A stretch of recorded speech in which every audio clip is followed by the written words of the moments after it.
Headlines प्रायोजक राम बंधू लोणचे. आता प्रत्येक जण जिंकेल.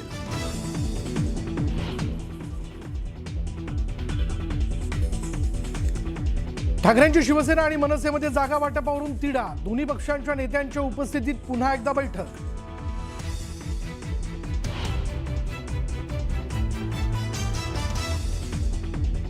महायुतीतील ठाणे केडीएमसीचा तिढा सुटण्याची शक्यता. संध्याकाळी 5 वाजता भाजप शिवसेनेत अंतिम बैठक.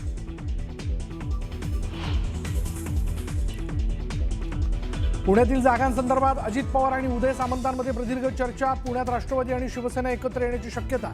पुण्यात नवीन समीकरण जुळणार असल्याची शक्यता.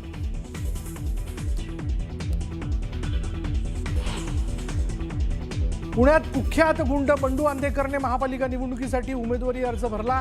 तर लक्ष्मी सोनाली अंधेकर ही निवडणुकीच्या रिंगणात. आयुष कोमकर हत्या प्रकरणी अंधेकर न्यायालयीन कोठडी.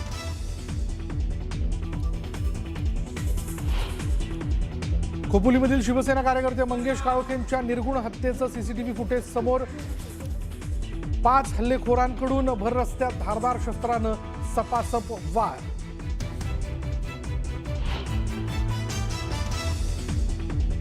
उपमुख्यमंत्री एकनाथ शिंदेंनी घेतली काळोखे कुटुंबियांची भेट. कट रचून काळोखेंना मारल्याचा शिंदेंचा आरोप. प्रकरण फास्ट ट्रॅकवर चालवण्याची मागणी.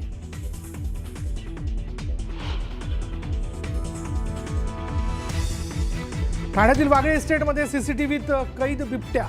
वनविभागाकडून बिबट्याला पकडण्याचे प्रयत्न सुरू.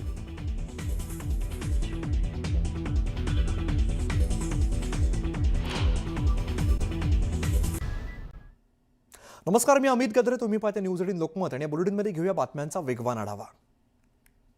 महायुतीच्या जागा वाटपाबाबत सकारात्मक चर्चा सुरू असल्याचं देवेंद्र फडणवीसांनी सांगितलंय. तर युती नक्की होईल, कोणतीही अडचण नसल्याचं ते म्हणाले. नाशिकमध्ये आदित्य ठाकरेंच्या उपस्थितीत युवा संवाद मेळावा पार पडला. नाशिकमधून पालिका निवडणुकीचं रणशिंग फुंकत प्रचाराचा नारळ फोडण्यात आलाय. पिंपरी चिंचवडमध्ये महाविकास आघाडीत फूट पडल्याचं पाहायला मिळते. प्रभाग क्रमांक 9 मधून काँग्रेसचे इच्छुक उमेदवार चंद्रकांत लोंढे यांनी उमेदवारी अर्ज दाखल केलाय. अमरावतीमध्ये शिवाजी शिक्षण संस्थेच्या कार्यक्रमात देवेंद्र फडणवीस आणि प्रवीण पोटे यांच्यात चर्चा झाली. भाजप आणि शिवसेनेच्या युतीबाबत दोघांमध्ये चर्चा झाल्याची माहिती आहे.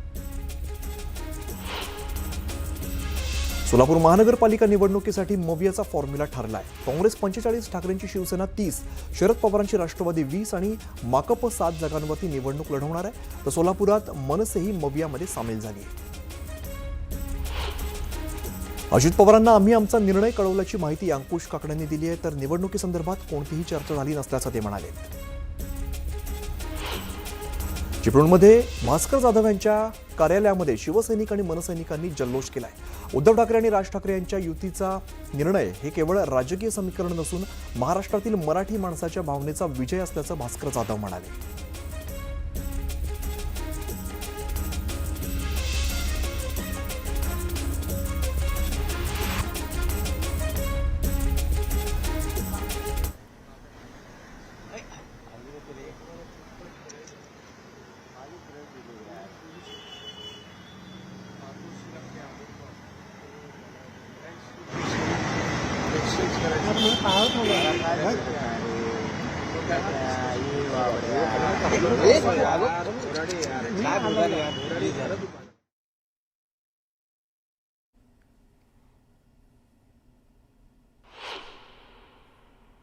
ओबीसींच्या जागेवरती मूळ ओबीसींनाच उमेदवारी द्या अशी मागणी ओबीसी नेते नवनाथ वाघमारे यांनी केलेली आहे. जालना महापालिका निवडणुकीत बोगस ओबीसींना उमेदवारी द्याल तर याद राखा, बोगस ओबीसींना उमेदवारी द्याल तर सर्वच उमेदवार पाडून टाकू असा इशारा वाघमारे यांनी दिलाय.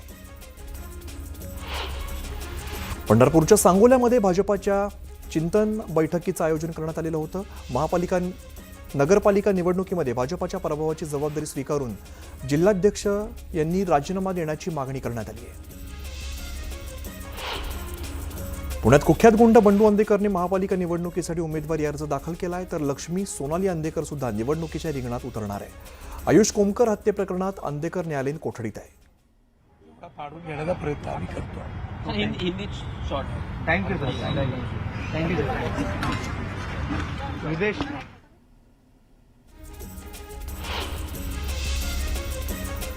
मिलिंद नार्वेकरांनी राज ठाकरेंची भेट घेतली. दोन्ही नेत्यांमध्ये 15 ते 20 मिनिटं चर्चा झाली. जागावाटपाला पूर्णविराम मिळाल्याची माहिती आहे.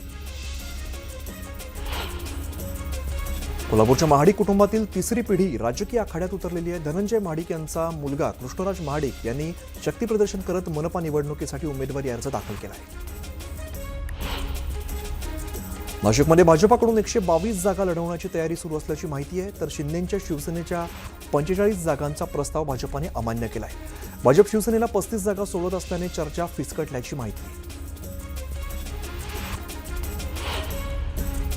पुण्यातील जागांसंदर्भात अजित पवार आणि उदय सामंतांमध्ये प्रदीर्घ चर्चा झाली. पुण्यामध्ये राष्ट्रवादी आणि शिवसेना एकत्र येण्याची शक्यता आहे. पुण्यामध्ये नवीन समीकरणं जुळणार असल्याची शक्यता वर्तवली जाते. अजित पवार आणि अमोल कोल्हेंमध्ये अर्धा तास चर्चा झाली. अजित पवारांच्या जिजाई या निवासस्थानी दोघांमध्ये चर्चा झालेली आहे. अचानक झालेल्या बैठकीमुळे राजकीय वर्तुळात चर्चांना उधाण आलंय.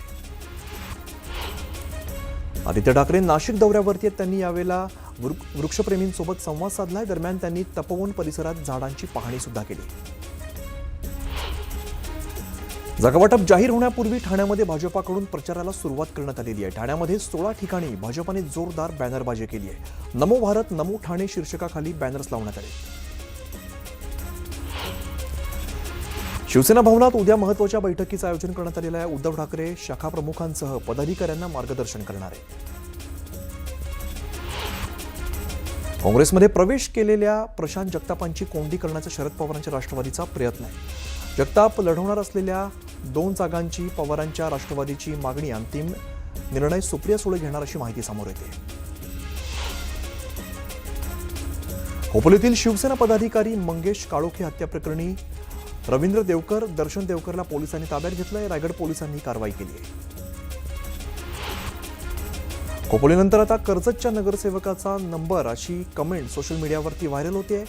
महेंद्र घारे यांनी अशी कमेंट करत नगरसेवक संकेत भोसेंना धमकी दिलेली आहे आणि याविरोधात पोलीस ठाण्यामध्ये गुन्हा दाखल करण्यात आला आहे. पुण्यातील राजकारणात नवा ट्विस्ट आलेला आहे. काँग्रेससोबत आघाडीमध्ये येण्यास मनसे इच्छुक नाही. मनसेचे सरचिटणीस अजय शिंदे यांनी ही माहिती दिली आहे.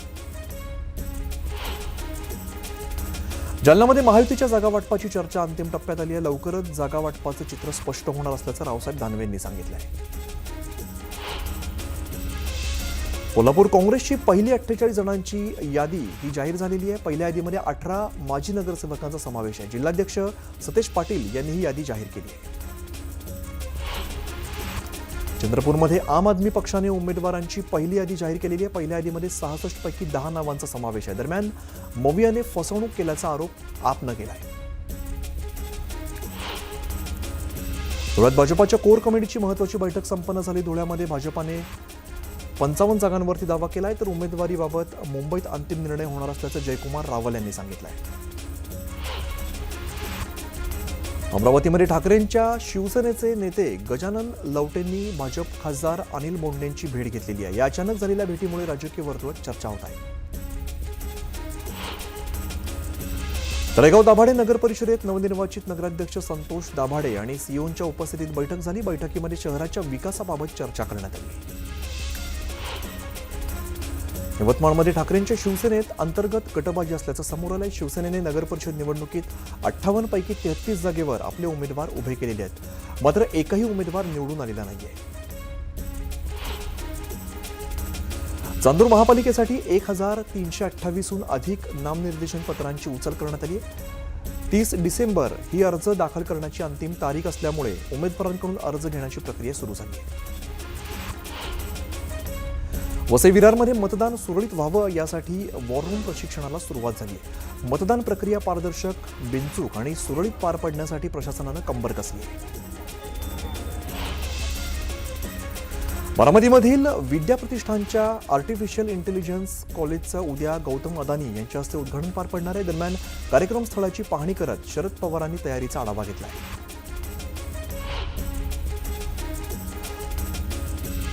समाज उद्योगी झाला पाहिजे यासाठी महात्मा फुलेंनी प्रयत्न केल्याचं वक्तव्य मुख्यमंत्री फडणवीसांनी केलं. त्यांचं नाव आलेल्या बँकेची 25 वर्षांची वाटचाल चांगली असल्याचं ते म्हणाले.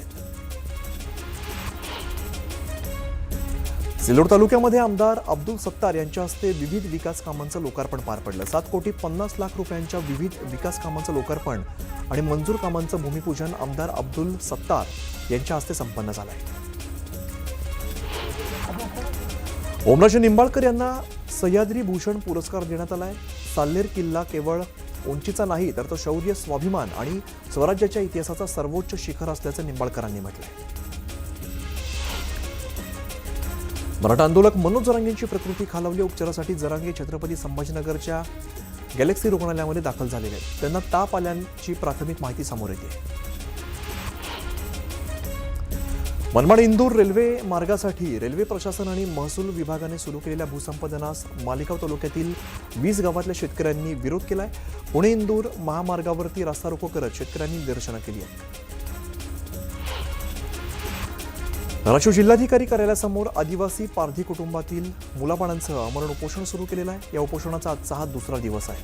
लातूर स्थानिक गुन्हे शाखेच्या पोलीस अधिकाऱ्यांनी आदिवासी तरुणांना बेकायदेशीरपणे उचलून नेऊन तब्बल 4 दिवस अमानुष मारहाण केल्याचा आरोप करण्यात आला आहे. जळगावात धनगर समाजाने संवाद यात्रा काढली. धनगर समाजाचा एसटी प्रवर्गातून आरक्षण देण्याची मागणी करण्यात आलेली आहे. मागणी पूर्ण न केल्यास मुंबईमध्ये आंदोलन करण्याचा इशारा देण्यात आला आहे.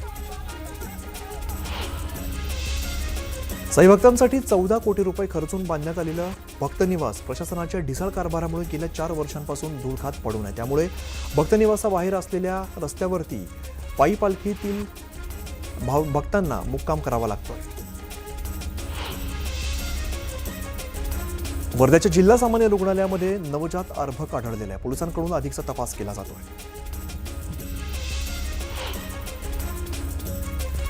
बीडच्या कडा इथे महेश सहकारी साखर कारखान्यामध्ये शेतकरी मेळाव्याचं आयोजन करण्यात आलेलं होतं. याला मोठ्या संख्येने शेतकऱ्यांनी मेळाव्यात सहभाग घेतलाय.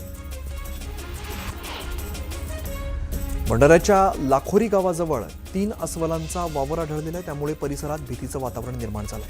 तातडीने अस्वलांचा बंदोबस्त करण्याची मागणी नागरिक करत आहेत. मुंबई पुणे महामार्गावरती वाहतूक कोंडी झाली आहे. त्यामुळे पुण्याच्या दिशेने जाणाऱ्या मार्गावरती वाहनांच्या लांबच लांब रांगा लागल्या. त्यामुळे वाहनधारकांना नाहक मनस्ताप सहन करावा लागतोय. जव्हारमध्ये जिल्हास्तरीय साहित्य संमेलनाचं उद्घाटन पार पडलं. या साहित्य संमेलनात दिव्यांग लेखक नवनाथ तांडेल यांच्या सागरकन्या कादंबरीचं प्रकाशन पार पडलंय. पिंपरी चिंचवडच्या आकुर्डी परिसरात खंडोबा देवाच्या 2 दिवसीय उत्सव यात्रेला सुरुवात झाली. यामध्ये मोठ्या संख्येने भाविकांनी उपस्थिती लावली आहे. दरम्यान ढोल ताशांचा गजर केला जातोय. गुहागर या ठिकाणी पर्यटनासाठी आलेले एकाच कुटुंबातील 3 जण समुद्रात बुडाले. त्यामध्ये एकाचा मृत्यू झाला असून पाण्याचा अंदाज न आल्यामुळे दुर्घटना घडली आहे. तुळजापूर तालुक्यातील केशेगाव या ठिकाणी विजेचा धक्का लागून 4 जणांचा मृत्यू झालाय. क्रेनचा विजेच्या तारेला स्पर्श झाल्यामुळे वीज प्रवाह क्रेनमध्ये उतरला. यामध्ये 4 कामगारांचा मृत्यू झालाय. नांदेडच्या भाग्यनगरच्या रस्त्यावरती तरुणाच्या 2 गटांमध्ये काठ्यांनी हाणामारी झाली. या मारहाणीचा व्हिडिओ सध्या सोशल मीडियावरती व्हायरल झालाय. मारहाणीचं कारण मात्र अद्याप अस्पष्ट आहे.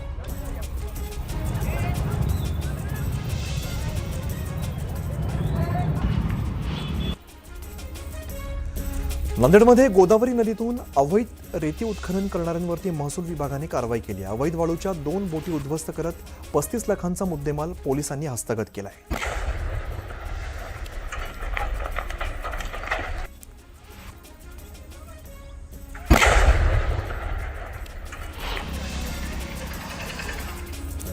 बुलढाण्यात नांदुरा ते मोताळा महामार्गावरती अवैध वाळू वाहतूक करणाऱ्या वाहनाचा अपघात झाला. यामध्ये 4 जण जखमी झालेत. यावेळेला वाळू महामार्गावरती टाकून वाहन चालक पसार झाला. हिंगोलीच्या वसमत शहराजवळ भरधाव कारचा अपघात झालाय. चालकाचं नियंत्रण सुटल्यामुळे हा कारचा अपघात झालाय. सुदैवाने यात कोणतीही जीवितहानी झालेली नाही. दरम्यान रस्ता दुरुस्त करण्याची मागणी केली जाते. बारामतीत हॉटेल चालकाला बेदम मारहाण करण्यात आली आहे. हप्ता न दिल्यामुळे मारहाण केलेली आहे. संबंधित युवकाविरोधात पोलीस ठाण्यामध्ये तक्रार दाखल केली आहे. सटाणा शहरात खडी भरलेला भरधाव ट्रक भीषण अपघात झालेला आहे. सुदैवाने यात कोणतीही जीवितहानी झालेली नाही. दुकानात शिरल्यामुळे दुकानाचं मात्र मोठं नुकसान झालं आहे.